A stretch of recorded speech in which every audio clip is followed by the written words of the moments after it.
Hello and welcome to the KCK Inspiring Moments with Kaylin radio show. I am your host, Kaylin John Louis, and it is my honor to be on the air with you all today.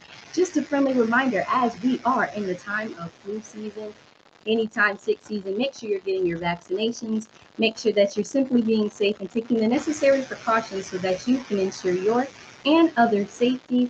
I also want to continuously thank you all for tuning in. If you tuned in last week, you know that the show was very, very powerful. And I am just so glad that we can continue these conversations. We're going to go ahead and get right into today's topic. It is officially 2023. And I mean, that means it's time for new beginnings, new goals, and new blessings. And this new year, my desire is to show you all what greatness and making a difference truly looks like in our community, around the world, and abroad. If you tuned in last week, then you know I discussed going into the new year ready to unleash your full potential.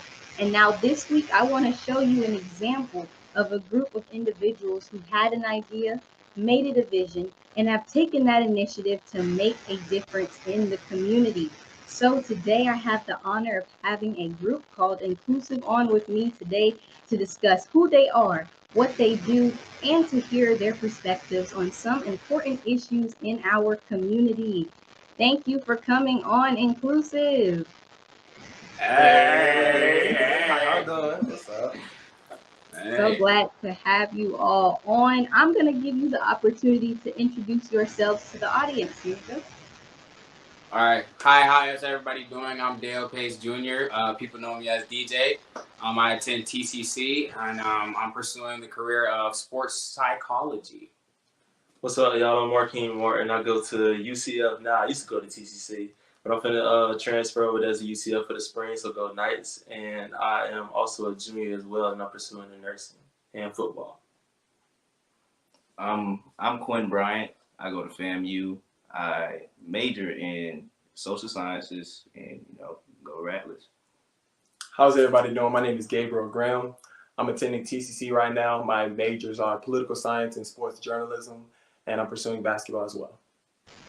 Thank you all for being on. Y'all, I am so excited. We are getting into a new year, which means fresh guests, fresh content, and we're getting ready to talk about things in the community. So I'm going to start off by asking Quinn or Keem, whoever wants to start, what inspired you all to start Inclusive? We had humble beginnings. We started off playing basketball, being together as a family before we got in tune with God. I'm personally, my inspiration to get started with Inclusive was all the lining ups of blessings that God had laid out before us, so many connections and so many opportunities. We were in a newspaper and we got that story out, and it was just a perfect opportunity to get into it. Yeah, and it also was a perfect opportunity, because we started off as another group, as we call AFNF, which is All Family No Friends, because, like you said, it started off as a family, and we got in tune, and we were just like, it's gonna be more than just a guide group or whatever, because we love helping our community and all the things that's going on in Tallahassee as well, that we seeded to see a need, feel a need, And we, as you said, we started playing basketball and football. It was even interacting with my sport as well. And we got many opportunities to seek forth what we were saying, that it's going to be more than just a friend group.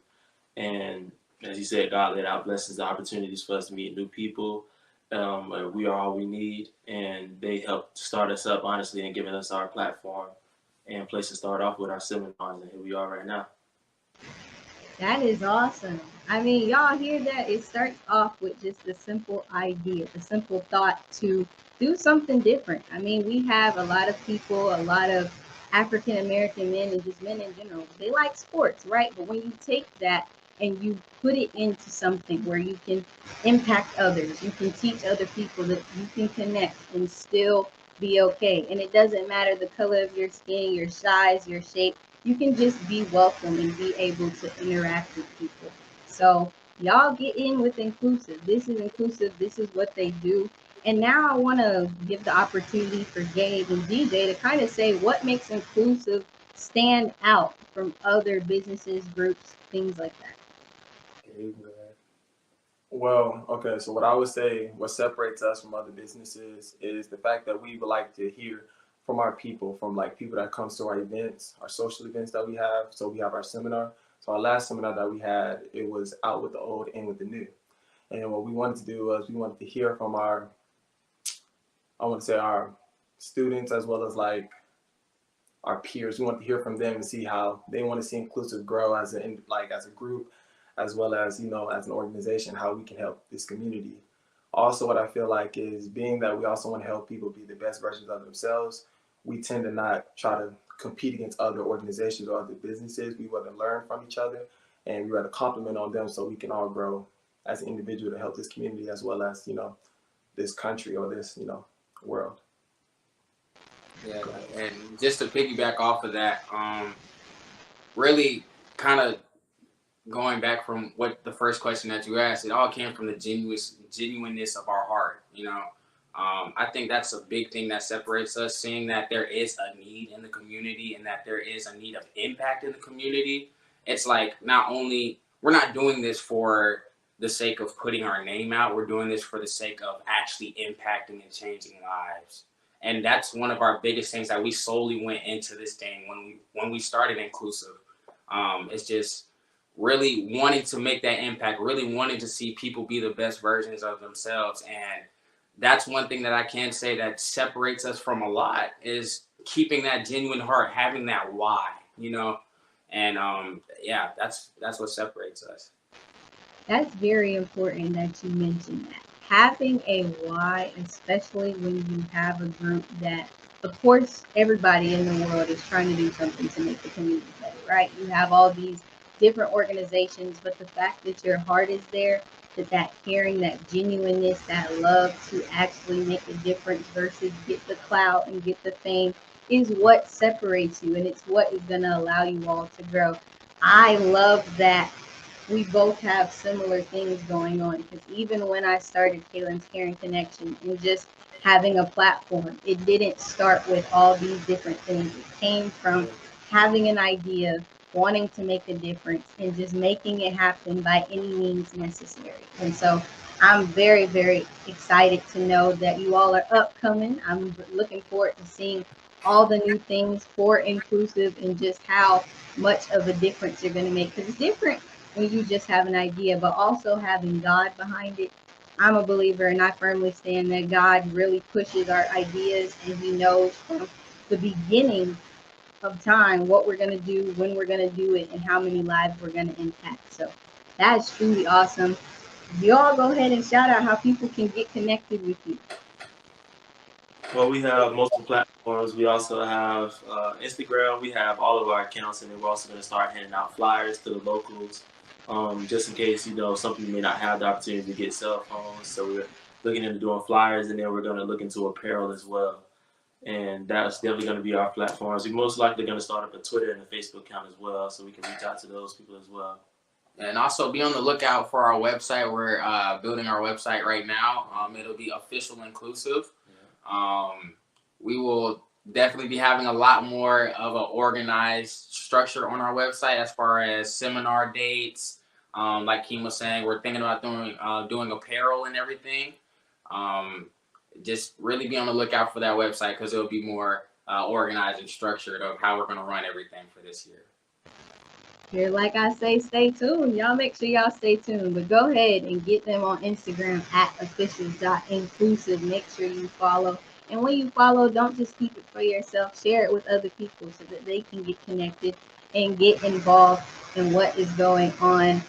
Y'all, it's inclusive. I want to kind of start off with the word. I mean, The word inclusive means so much, especially in our world right now when everybody's divided. We got a lot of opinions, a lot of people's ideals of what should happen, when it should happen, especially coming from those who are supposed to be our leaders, guiding us in this world. And so, y'all are inclusive. Y'all are trying to bridge that gap and kind of establish unity. Why do you feel like inclusivity is important? I'll start with DJ. Well, I feel like nowadays in our society, there's this thing about, I call it a fixed mindset, but the I can do it all by myself.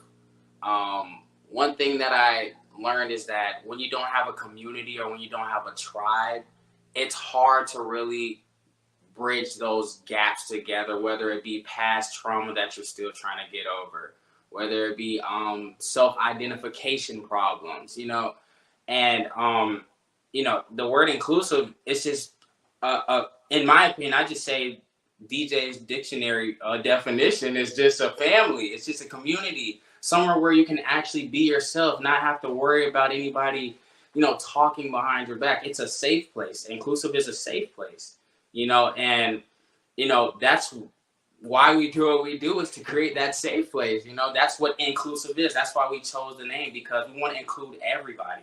There's not one person that we want to single out whatsoever. No matter the race, age, gender, it doesn't matter. You are inclusive, and we want to include you in being the better version of yourself. Yes, sir. Well said. Yes, sir. I love that. It's about togetherness. We got to bond together. And I mean, when you bring people together, I like to say all the time that we have a lot of issues. We have a lot of things that are going on. But the thing that could probably stop a lot of that is if we sat down and just talked to each other. We always have all these problems of somebody doing this, or they look a certain way, or they just nitpick something about somebody, when in reality, we're all going through similar situations. Mm-hmm. There's never going to be a day where we're not battling something. It's life. Life throws so many things at you. And so to have a group, to have something in you, or an idea where you can come out with people and just be out there, make people feel love, make people feel care, that is important. I want to keep stressing to y'all, this is a group of African American men. That is something that, unfortunately, there is this stigma. There's this idea that African American men should not be certain things. They should not be able to express emotion. They're not supposed to get mad. They're not supposed to feel pain. They're not supposed to get hurt. That's what society thinks. And so to have and to see an example of young men, a young group coming together, putting aside all differences, any of that, to work to make the community better, is very, very awesome. Y'all should be proud, and y'all should know and walk around every day that people don't see this often. It's important that y'all have this. Representation matters, and there's a lot of people who are going to look up to y'all and say, wow, I'm glad there was somebody who looked like me, who had an idea, made it happen, and is out here making a difference. No matter who comes, no matter what happens, you're there. That's what's important. And I mentioned the black man stigma. I kind of want to get into that for a second, just to hear you all's perspective. We are in the world where we have seen a lot of police brutality. We've seen a lot of gun violence. We've seen a lot of things amongst our African American counterparts. And as black men, when y'all are going in certain places, I know sometimes they may tell you to wear this mask, or try to get you to turn off certain parts of yourself so that you portray yourself in the best manner. But I'm wondering from y'all, do y'all ever feel that pressure, or just feel this unexplainable pressure being a black man in America? Whoever wants to take that question. I'm thinking I want to call on either Team or Quinn.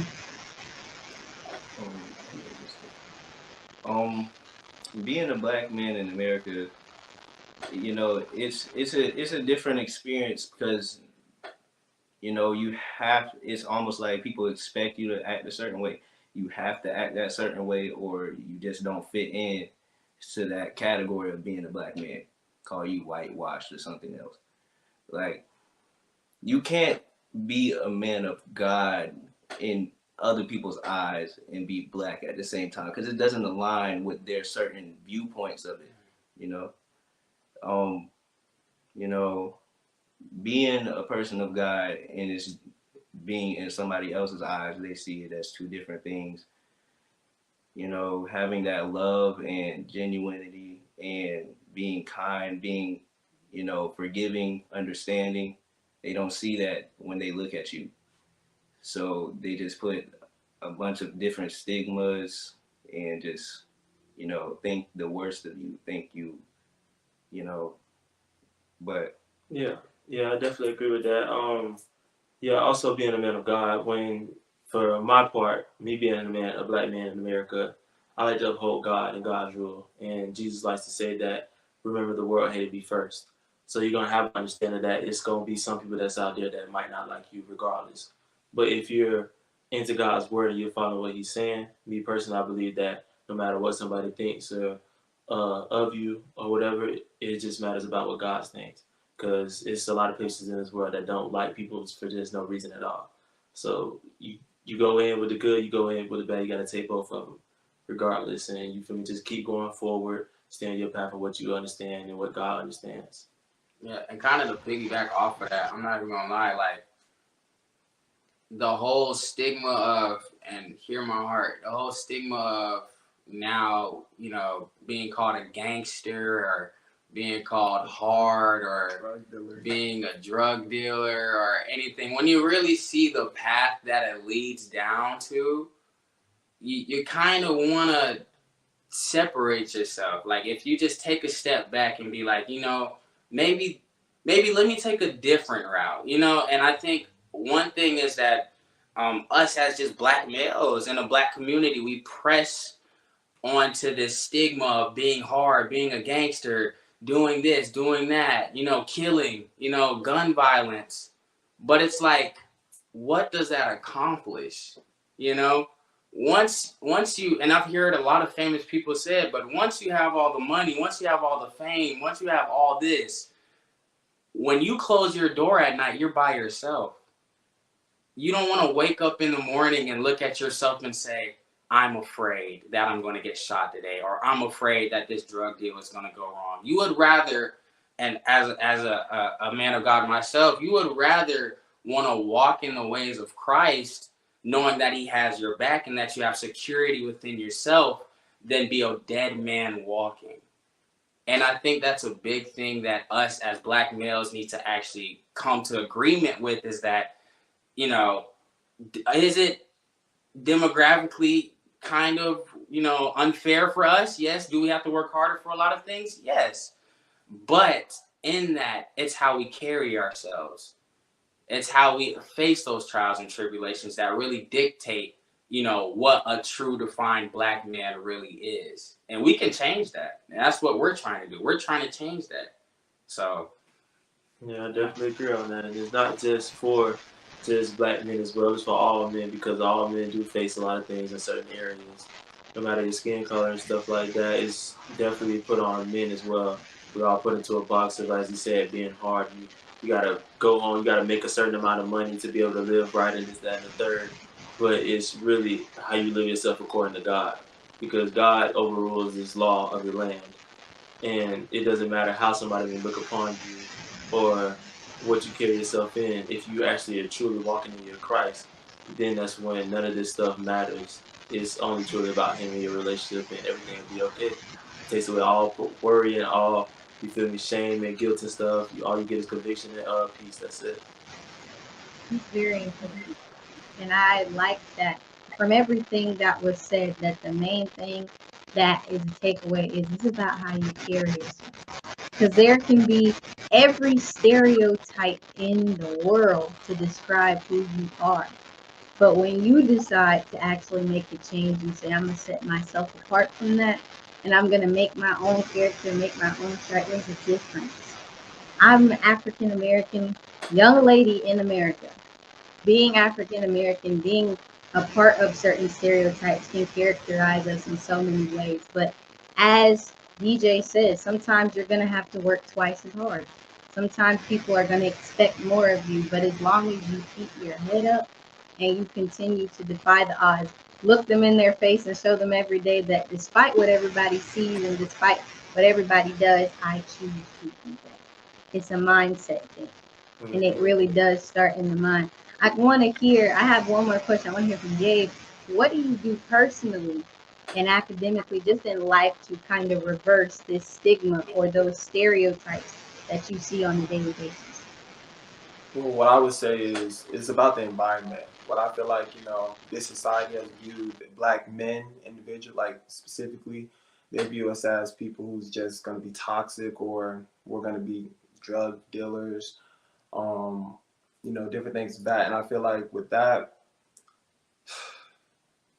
like DJ said, if you try to be the best version of yourself, as well as when you're dealing with certain things or certain situations, you need to know that you can't be the same like everyone else. Especially how, our society, they view black people, or black men specifically, as, they're not trying to develop, or they're not trying to grow into themselves.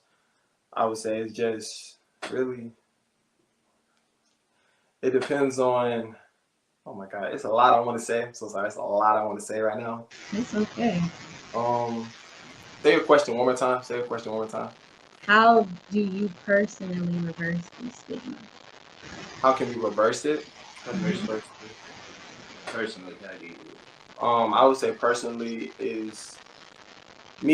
you have to take accountability, because there are times where we would try to take accountability to other people and keep them to our words, honor our word, but we tend to not, take accountability in ourselves. And then when things happen, we start looking at other people, start thinking like, okay, so maybe I didn't do this because of this person or this person, instead of really looking back on ourselves and realizing like, maybe if I would have turned this assignment, or maybe if I would have, took time to study for this test or this quiz, those are the things that would have like a reflection on ourselves. We tend to reflect on other people instead of looking at ourselves and understanding like, is this what God want me to do? Is this what I want to do personally? And I feel like that's the situation where you just have to, like I said, take accountability and understand that you can do this every single day, or you can, like how you said, you can try to do it. You can do what you need to do every single day to prove that person wrong, or prove the stigma wrong. I agree. It is about working on that inner self. We tend to point our fingers a lot at what other people can do, especially being in the nature we are. I mean, a lot of times, and I think this is with every demographic, there's always, of course, those stereotypes. And instead of us kind of diminishing them within our community, it's like one of those things of they can't say it, but we can do it. They can't do it, but we can. I honestly feel like if us as a community, as everyone within their community, dismiss some of those things that they wish others didn't do to them, and practice being more positive around each other, practice being more proactive around each other, we'd have less problems. We wouldn't have to worry about people not feeling like they can be included in certain situations, that they don't have to feel like just because the color of my skin, I can't do certain things. I think the main thing people have to realize is if you have an idea, if you want to reverse certain stereotypes, you want to be better, you simply have to change your perspective, and you have to look at it from a different way. You also have to know that there are examples of other people before you who showed you that it's possible. And if they can do it, you also have the greater opportunity to do it as well and be better. You get to improve, and you get to those places. And so we talked about that. I loved hearing y'all perspective on that, because like I said, I can say my perspective all day, but hearing you all from the demographic you're in and seeing how you feel about it is a whole nother level. Now we talked about that, kind of want to get ready to wrap up and really hear, how are these everyday recent life events affecting your everyday life? I mean, we had COVID, right, to happen. We thought it was over, but apparently numbers are starting to spike up again. There's been a mental health decline. There has been so much gun violence, especially in Tallahassee and just around in the world. There have been different things going on with stuff within our generation, of just people changing and switching up. And so how are you all seeing these events and turning them into something positive? How are y'all being the difference among so much negativity? We can start with Dean. Okay, so we also have reached out to a couple of individuals who do run on scholarships and who also work with the homeless youth. And so we've been reaching out to them to take part in actually helping the homeless youth people to actually have homes and build up their community as well as mental health, because a lot of that's been going on as well. And that's what we have the seminars for, the one-on-one contacts with each other, to where if you need to talk about something or you just don't have friends and it's hard to make friends for you in school because of judgment. We have those things that are more so community that you can have one-on-one talks with after and just like share your story, because everybody needs to vent sometimes, and just holding all those stuffs in, it definitely builds down upon your self-care and how you carry yourself outside of wherever you may stay or wherever you may be. And we've also worked with we're all we need with basketball communities and stuff, just getting people from off the streets and more so in the area where they can account for the people that surround them, not have to be scared for something, and just play basketball safely. As you know, it was a sad event where somebody had got shot and killed, and a couple of other people had got shot as well in a public area on FAMU campus. And it's just sad that you can't account for those that are around you. We need like more safety, more regulations and stuff, and to just love each other a whole lot more. So that's what we've been really looking into. Awesome. That's one way to combat. Y'all have any other ways that these recent events are causing you to make the difference in the community? Anybody else want to share? I would definitely say like that gun violence thing really kind of itches me, and the guys know that it itches me very bad because I've dealt with a lot of past trauma when it came down to gun violence.